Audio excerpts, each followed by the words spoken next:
to do it. What I want to focus on is the work. And that's two big things here when we've got unemployment at the rates we do in this urban environment. Number one, education. That has been one of my top priorities, if not my top priority from the beginning of this campaign.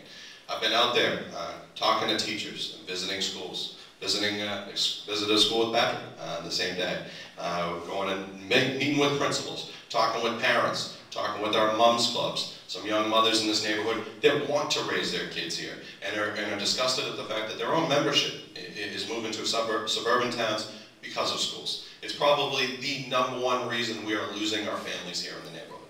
That has to be a focus, and that has to be a focus for jobs. As we come out of this recession, we need to make sure our young people are educated and ready to go on day one. And in this city, we got a mess here. And busing was a disaster, and we got to get back to neighborhood schools. And that's because we need to get the families back involved.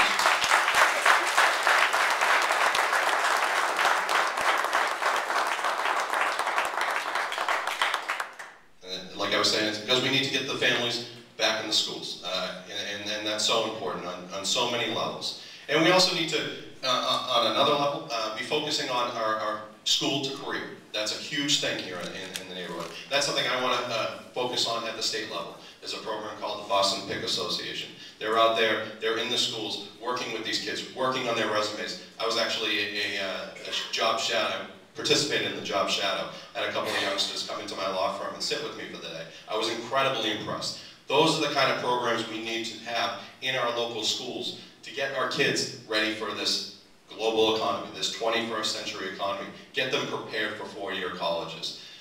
Number two, I only got a minute here, focusing on substance abuse issues. Another thing in a recession with unemployment is a lot of depression, a lot of alcoholism, a lot of drug use. We need to tackle that proactively. We need to get all of our citizens here, our young people, our adults, and we need to get them clean and make sure that we have those programs available. We cannot cut that alcohol tax. I am asking you right now.